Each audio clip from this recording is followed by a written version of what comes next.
The only barriers we have are the ones we place on ourselves. Hello everybody and welcome to another episode of the Athlete Podcast sponsored by Sports for Champions. Today I'm delighted to be joined by Team GB's Queen Bee, BETHAN LISHMAN. How are you today, Beth? I am great, thank you. Thanks so much for joining us.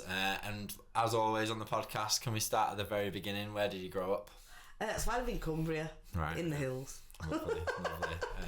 Lovely place to grow up. Not known always for its sporting exploits. We do a sporty family. Very sporty family, but yeah, like you say, there's not a lot of sport that goes on in Cumbria unless you're football. I'm just unique. Yeah. I just like athletics. How did you first get into athletics? So Mum was an athletics official, and she always said that we always had to have something outside of school as a hobby, and we all decided we'll do athletics. My brother was actually a hammer thrower. My twin sister was a runner, very skinny, very good at what she did. She also was a long jumper, and I was like, I can't wear the big knickers. I've said it again. I've said it. I don't like wearing big knickers. I'm not exactly made for running around a track, getting bored, thinking of what happened on EastEnders. So my mum said, if you hit where I'm stood with the hammer, I'll let you go on to throwing. Well, I hit her foot and I broke her foot. And the rest is history. There you go. You must have known at that point that you were sort of destined for big things. Really, she's set the marker. She knows if anyone. And then did you take it? Did you join athletics club? How do you take it from there? Yeah, so I started off at my local team, which was called CASA, Cockermouth Athletics, and then that disintegrated. So I went to Border Harriers, who I then went under a coach. Now this is a bit of a controversy thing. My coach actually said, am I allowed to swear? Probably not allowed to swear. Said a very naughty word, wasn't very good, wasn't going to get anywhere. I'll never make a Great Britain because you're deaf. So I changed coach. So I changed with him when I was 15. I went to the English schools at 18. I then went over to Newcastle, was training over there with Tanny Bain Thompson and her husband and my old coach Ed Griss, and I kept on saying, like, I really think I'm getting a bit of... I'm at a disadvantage because I'm deaf and I'm competing against able bodies. I really think I should go into the deaf team. I've been told about it, maybe I should try that. And he said, no, if you're going to go Great Britain, you're going to get it the mainstream way. And I was like, but I'm not mainstream, I'm disabled. Even though I don't class myself as disabled, I'm able to go everywhere with my disability. Mm-hmm. So I went down to the national champs, etched on my brain here, 2004. And I met Bob Halliwell and Jenny Meadows, his dad, who came and bought me for Wigan to be their thrower. And the rest is history. So from that moment, I was training with him on and off, and 2008, yeah, it was a very big year because we decided we were going to go into deaf stuff. So I said, they gave me the target, you need to throw 40 metres, and I was like, well, I'm already throwing 42, I've just won the Commonwealths, blah blah blah. So we're like, yeah, let's go, we'll just go. I went to the Worlds and yeah, came fourth through a PB though. And then the rest from there, from 2008, I've always had a Great Britain every year. Yeah, so you're away then, international comps, Euros, Commonwealth. You get the bug. It's like a bug. I bet. It's great. I think normal life would be hard to go back to after that, after you've been on the podium, all the events and everything. Yeah. And you touched on it there, but you've moved away quite early, haven't you? Did you move up to Newcastle? No, so I was travelling. Every day? Yeah. Wow, okay. So I would travel, I would go to work, travel, and then I would plan my training around my work. So at one point I was doing 3 jobs so that I could fund my athletics. Yeah.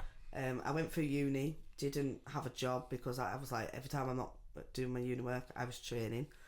I would travel home every weekend and do a full weekend training in Newcastle, come home, and then move to Wigan, which made it easy because I was in Liverpool, so I could just hop on a train to Wigan and then my coach would pick me up. I still do it now. For 23 years, I've travelled Monday, Thursday, Sunday, religiously to Wigan. The rest of the time I do my training either in my garden or in the gym. Right, yeah. You have a big garden? Well, I do. I live in the lakes. It'll have to be a big I'm very fortunate though, because I've got a farmer who's a friend of mine. He's put me a circle in his field that he doesn't use. That's good, wow. So I can just go up there and throw my hammers if I can't get to Wigan or anything. Yeah. If we get snowed in. I was going to say, you couldn't do that in my garden because there'd be in the allotment. That's amazing. And then, so we did obviously, you mentioned it there, but you see, you have grown up hearing impaired. Can you tell us a bit about what that means and perhaps how that's affected you as a person? So I was born as a premature twin. They had surgery at 6 hours old, told I wasn't going to live, so they gave us last rites and everything. I didn't learn to speak till I was 5. I've had 67 surgeries on my head, and at 18 I said I've had enough.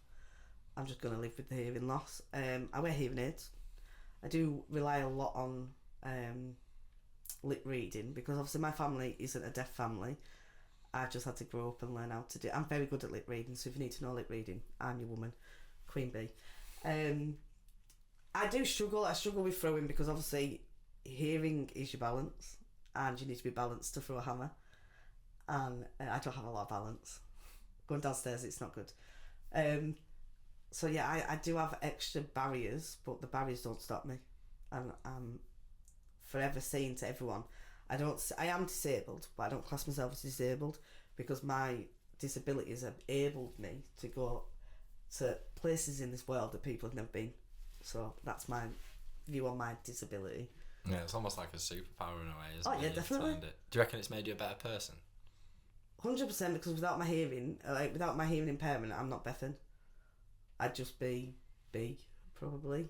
Not Queen Bee. Yeah, not Queen Bee. Yeah, I'd just be the B, because like everybody who knows me knows that I struggle in loud environments, and they'll know that I just go off into my own worlds, and I'm like, I'm forgetting about that conversation. I'm on that one because they've got something interesting going on off there, and it's great because I can give them a live feedback on what's going on.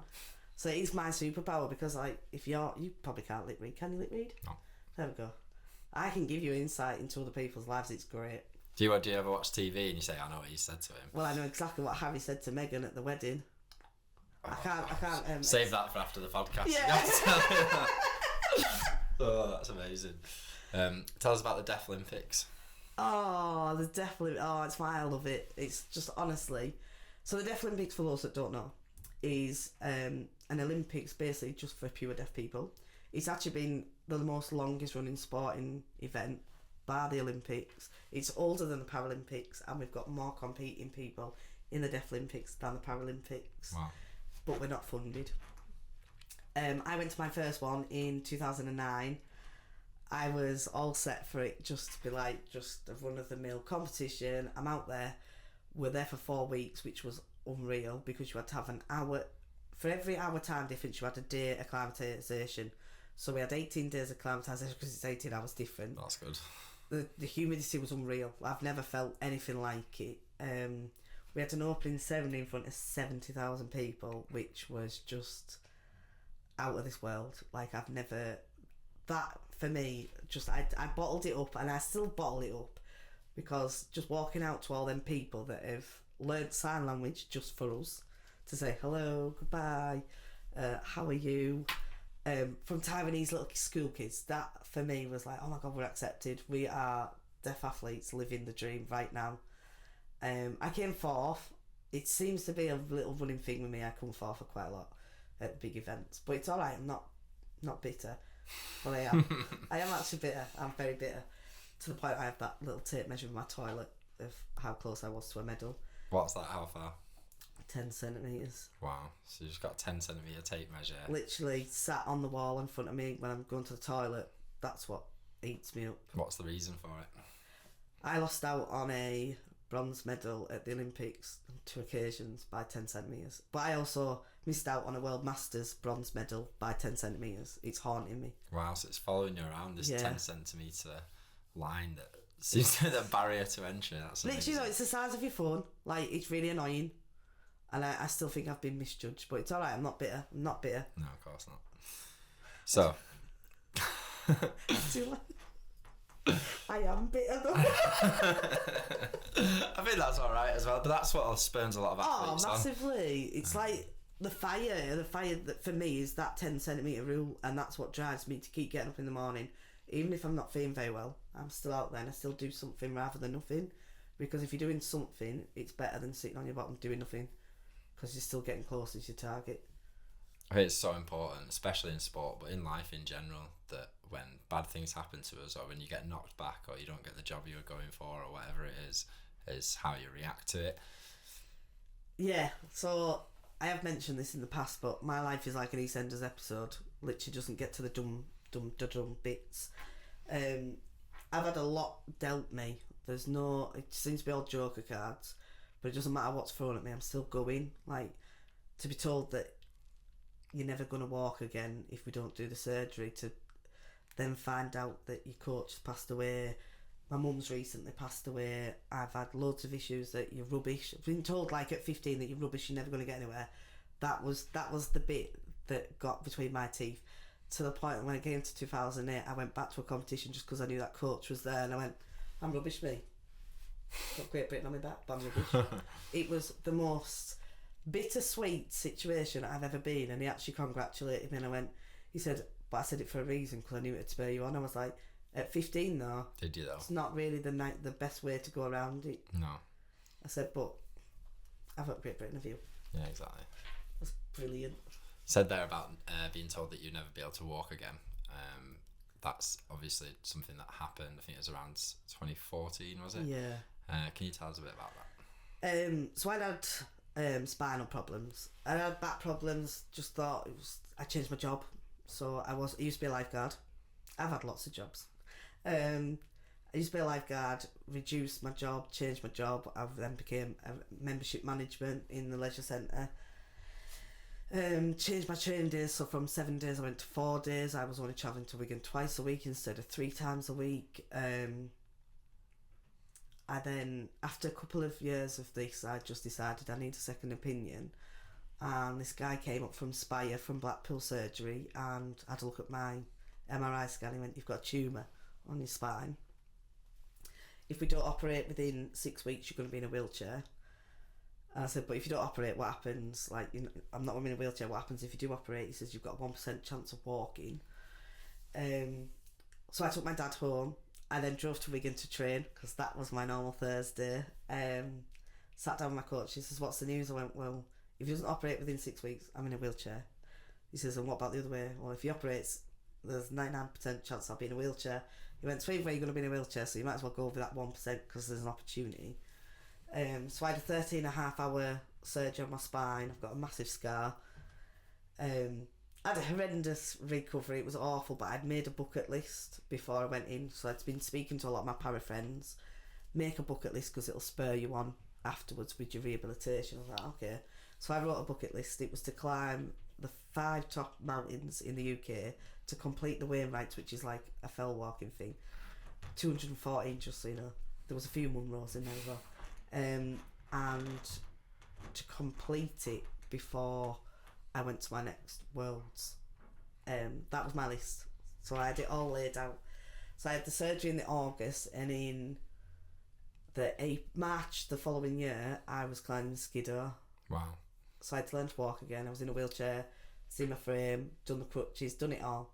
So after the surgery, were they like, oh, it's gone really well? Or was it like, it's all on you for the recovery to see how it goes? It was awful. Right. It was awful.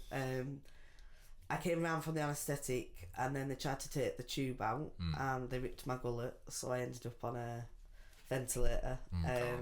Then they went to try and get me to walk once I'd been pulled off the ventilator, and I fell in the physio department. That was awful.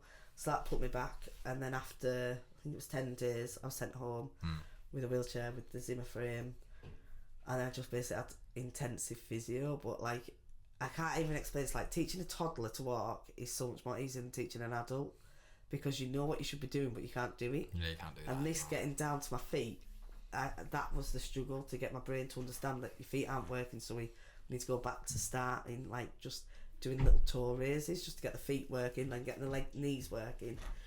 And then that was 2014, 2015. 2016 I decided I wanted to throw again, and then that was the start of Bethan's return. It was some return as well, wasn't it? It wasn't just that you went back to throwing. Tell us a bit about what happened in 2016. So let me just move that as well. 2016 was a big year of me just thinking, right, I'll get back to competing. I really want to go to a World Champs. There's the aim of the Deaflympics 2017, but you know, I've been out with a spinal issue. It's probably not going to happen. We'll just go for Worlds. So I ended up throwing the qualifying for the Olympics at the Worlds. I came fourth again, just want to put that in. It's fine, I'm not bitter. I then got selected for the Deaflympics in 2017 in Turkey. Ended up meeting the team like you do, Heathrow. It was then announced that I was actually the Deaflympics GB captain. And then within the same breath they announced that I was the flag bearer at the opening ceremony. So it was like, oh my god, I'm going to be like leading this team out, but not only that, I'm leading them with the flag. Amazing. In front of like 70,000 people. Oh, it was unreal, like to the point I had a GoPro on my rucksack that I was carrying. So I came out and they announced that Great Britain were here. I had the flag, it was so heavy, right, and I'm a hammer thrower, right, it was really heavy, so it's a good job I had it, because if them little swimmers had had it, it would have gone with them. Yeah. And these steps, like there was 27, I counted them, there was 27 steps down, and they were like sheerly like vertical.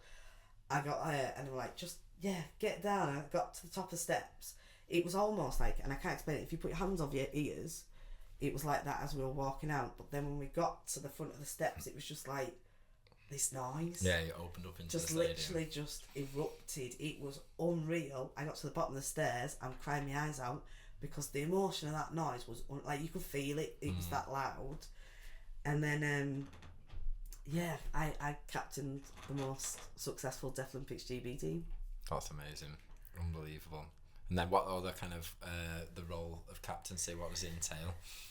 So basically, it was leading the team, being support of the team. So I was on the first day, which was quite handy because it meant after I competed, I could go off and meet everyone else and support everyone. I got team captain challenges.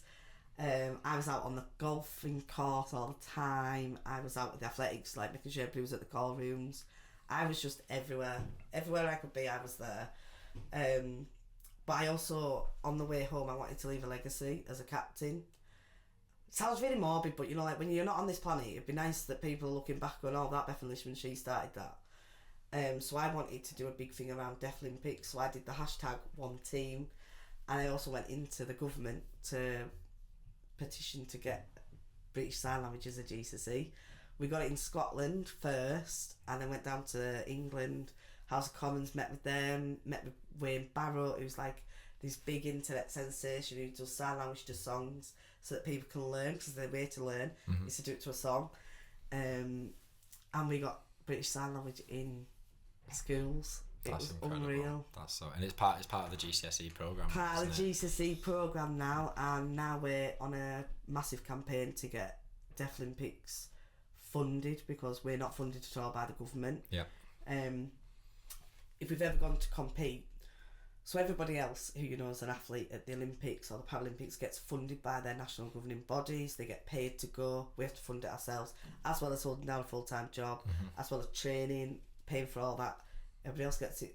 I don't want to say it like this, but they get it given on a plate. Yeah, we have to work just that little bit extra hard. But I'm still wearing the Great Britain vest, but I've had to buy it, so I don't feel like I've actually achieved it. Like, you know, like people say, I've been selected for Great Britain. I have been selected, but I've had to pay for the privilege to wear my own country's I think vest. that's almost more. You've achieved it yourself more, because not only have you had to pay for it in terms of that getting to the competition and actually competing, but also while training you've had to work multiple jobs to support yourself. Again, it's about the barriers. It's the barriers. Like, there's always a barrier, but especially with those deaf lot, we all like to say that we've gone more barriers than everyone else. Like, the hurdle race is longer for us. Yeah. So just like, to put it into perspective, our Deaflympics for Taiwan in Taipei 2009 cost us £3,500. Wow.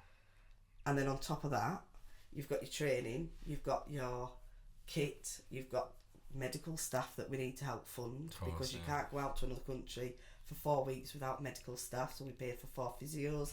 Then you've got your management team, we need them there. You've then got all your kit to pay for, you've then got your 4 weeks of accommodation. Yeah, it your was food, unreal. everything while you're there, wow. And your food while you're there. Yeah.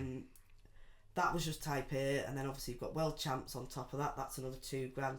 I've got no savings because everything has gone into this dream of getting this medal. The elusive medal that my sister's got and I haven't, because I'm a twin and she's got a bronze at the Olympics and I haven't, and it's really eating me up. Not bitter. Not bitter at all. That is like my saying, isn't it? I'm not bitter, but I am. Wow. So yeah, unbelievable experience it must have been, and then to overcome the challenges that you've got impacts that you've had to make it to that point. I think after the Deaflympics that time round, you started to focus on the Masters. Yeah. And that's a little bit different, isn't it? That's able-bodied. So that's able-bodied, but everybody's the same age as me. Right. So I went in at they call it V35, which is Vet 35. So my coach actually said, right, let's go for the 35s. Let's just go for it. It's another competition. You can do that as well. I was like, oh, okay. So I went to Venice in 2019. Just thought I'll go for it. I'll have a little banter. There is actually an added category in that you can do the weight throw pentathlon. You can do the weight throw individual, which, because I'm short, I'm actually a benefit to this, because if you're short, you can actually counteract the weight of a hammer, because the hammer is only short. You only get a 12 centimetre handle and a ball, whereas my other one is like 1.2 metres. Do you know what I mean? Yeah. It's a lot different when you're small and compact. If you think about a bicycle wheel, you've got the wheel on the outside and then you've got the small bit in the middle. The small bit goes really fast and the outside goes really slow. So if I'm small and the hammer's small, I can go really fast and wang it quite far. I broke quite a few records, able-bodied records, that have been stood for 22 years. One was in weight throw, one was in hammer throw, because I'll never forget the moment the official said, "What's the record?" And I went, "It's 42.50." And I was like, she went, 40, and I went, she went, 42, and I went, ah. And then the whole of Birmingham Arena was all on 10 trucks. She went 56. Wow. So I didn't smash it by a big distance, but I did break it, and it still stands to this day, just so I want to point that out. But it was actually a lady who I used to compete with when I was 18, and she went, well, if anybody was going to break my record, I'm glad it was you. So I was like, yay. And then I broke another record that stood from 2002. So that was in the weight throw. That was 12 metres or 5 with a 20k bag. Wow. Yeah. 20k and it's going 12 metres. Yeah, man. That's amazing. I've got muscles, look at them. Yeah. That's amazing. That's so cool. Wow, unbelievable. And then something we touched on earlier, funding. I know this plays into this a little bit. Can you tell me a little bit about funding at the moment, and perhaps how Sports for Champions is going to help you? Like, what specific goals are you looking at? Yeah, so basically what I want to do is I want to go and spread the word that basically if you've got a disability, you can't hold you back, but also by coming out into schools, delivering all that, it's going to help me fund to go to my 4th Deaflympics in Tokyo 2025.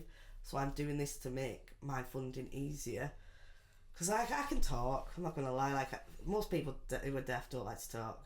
I can talk, and I feel like kids need to see someone. I never had a role model who was deaf when I was growing up. Like now the kids have got Rosie Aisling from The Dancing, they've got Jodie Ounsley who's Fury from Gladiators. They have all these amazing like deaf role models that I never had, and I just think if people can see like, oh, she's deaf and she wasn't very academic, but look what she's done.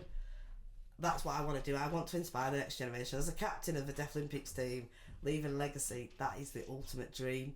But if that can fund my dream of getting the elusive Deaflympics medal, then life's good. Yeah. I can get to me dum moment. Yeah.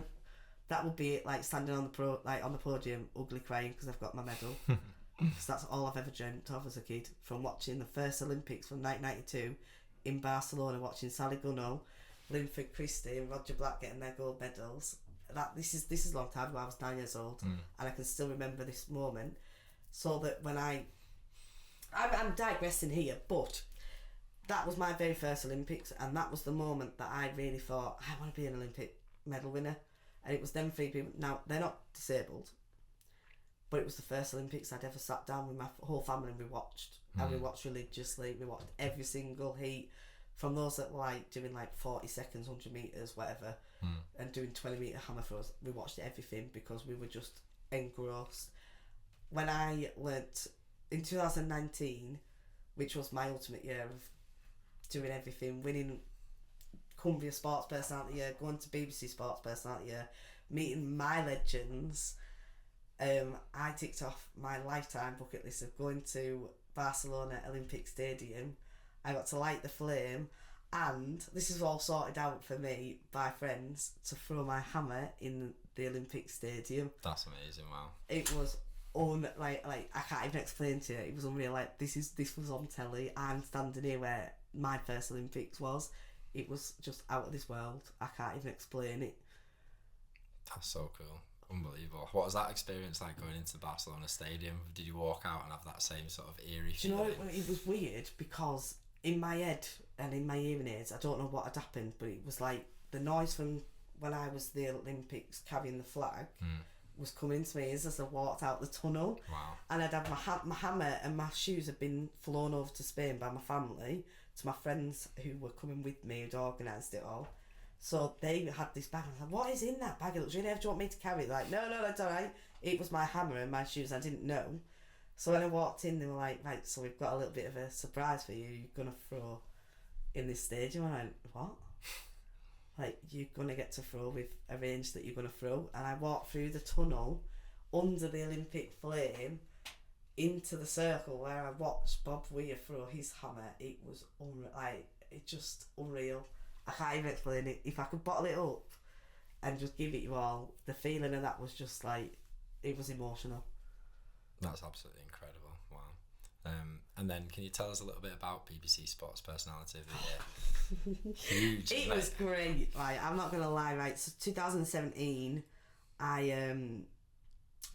had my biggest year to date. I went to Birmingham 2019 Sports Personality of the Year. Just thought I was going because it was BBC Sports Personality ticking the disability box and the diversity box. Not gonna lie.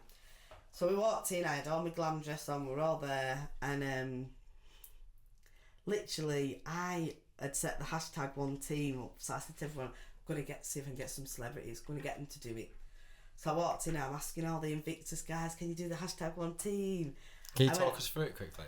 Hashtag. So wait, hashtag. Hashtag, and then you go one team. Yeah. There you go. Do it fast. Hashtag one team. That's awesome. You have to do it like that because it means power. Cool. So I went round asking all these celebrities in the holding room before we all get paraded out into the actual main arena in front of all the normal people. I don't know what to say, like just people who paid to come and watch. Muggles, yeah. Harry Potter world. So I was asking them, I'd asked Chris Hoy if he could do it, I asked Gabby Logan if she could do it, I asked Adam Jamili, I was asking Steve Cram, Michael Johnson, just want to drop that name, these name drops in. But my biggest one was Rag and Bone Man, who was playing the opening song to the Sports Personality. And I went up to him and I went, Rag and Bone Man. His security came right off me, like no, hang on. I was like, I'm doing this thing for the BBC. I wasn't working for the BBC, by the way, I really wasn't. Don't know why it came out. I was like, I'm working for the BBC. I've started a hashtag one team, Jen. Could you do it for me just so I can put it on the VT? He's like, oh yeah, hashtag one team. It does it. Perfectly filmed it, and then I got ushered out the way. I also got Lewis Hamilton to do it as well, which was even cooler because I love Formula 1 and he's like my idol. And I got them all to do it on the red carpet as well. So there was loads of people. Blue Peter were there filming me with Rag and Bone Man. Mental. And then we get into the arena, we're sitting down, and Claire Baldwin stood right there. And I was thinking, I wonder who she's looking at. Then the big VT comes, like this screen is like the size of an Olympic stadium in front. There's everybody in the arena. We're sat in our row, and I'm like, oh, what's going on? Next minute, this girl can start. There's all these major sporting stars, you know, like Dame Kelly Holmes. You've got people from all over the world. Venus Williams was on it. Right at the very end, whose face pops up? It's mine. I'm walking up to the camera and I'm going, hashtag one team. It was mental. It was just insane. Then the light comes on, Claire Baldwin's there, and I'm there, and I'm just like, hashtag one team. I didn't know what to do. No one had warned me.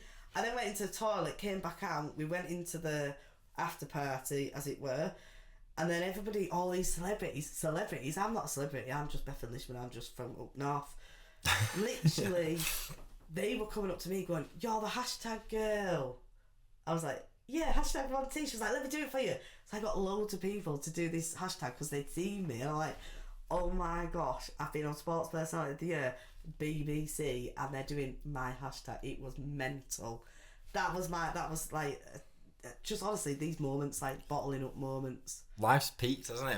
Where do you go from that? That's where amazing. do you go? Like, literally, where do you go? But then it gets better. Yeah. Because then I go on to, I got nominated then for the Deaf Sports Personality of the Year because of everything that's happened before then. Of course, yeah. It goes to a public vote, and then COVID hit. Life stopped. I ended up making a throwing circle in my garden so that I could throw. I mean, my garden's big enough for me to throw. Like, I don't think the neighbours were too happy, like, because if I get it wrong, it's going in their windows. But hey, you've got to do what you can do. So our actual awards presentation didn't actually happen till last year. Right, yeah. Unfortunately, my coach passed away before I was able to receive it, so it's very emotional. Also funny, because I do think Bob was actually behind my dress incident. So the dress incident being, they called me out the second, I come down the stairs, my lovely green dress walked, and I got pulled back. I pulled someone off the front row because my dress is caught on the foot, and I'm having to go, I'm so sorry. And I get on, I make my speech, the trophy is so heavy, and my mum was able to see it, which was even more emotional because she's recently passed away. Honestly, life has just given me so much, and I just wish these kids knew that, like, just because you've got a disability doesn't mean your life can just be your disability. Like, I've got a disability, but I've been everywhere. I've been everything. It's great. Queen Bee. It's kind of your legacy, really, to show people what they can achieve. 100%. And like my actual job is that I'm a gymnastics coach, and I can't tell you, like, since I've won that sports personality, I've had so many more deaf kids coming into my program. It's unreal. Like, and they're not afraid to show their hearing aids. Like, one of them went, I've got pink hearing aids, I've got purple ones to match my leotard, and they're not bothered now. Like, whereas before they would be like, oh, just keep my hair off, I don't want them to know I'm deaf. And it's great because now they've got me. I'm their role model, and that's me, and I'm just loving it. And I love the fact that I am called Queen Bee, my gymnasts are Miss Bee, and just life is just great when you. Yeah, I don't want to get emotional. You're okay, yeah. What piece of advice would you give to somebody who's thinking of starting a career in sport? Maybe somebody who's deaf, maybe somebody who's not. Try everything. I tried everything. I did cross country, I hated it. I tried running, hated it. Played netball, did hockey, did football. I've got a county football medal. I'm not a footballer, I'm not going to lie. I did rugby. I actually did a lot more rugby at uni than I did athletics. Right. But athletics has always been the one that I've gone back to. I'm not very academic either, so I do generally think, like, even if you're not academic, your GCSEs, your A-levels doesn't define you. You are you, do what you love, because that's what I've done, and look at me, I'm just living life.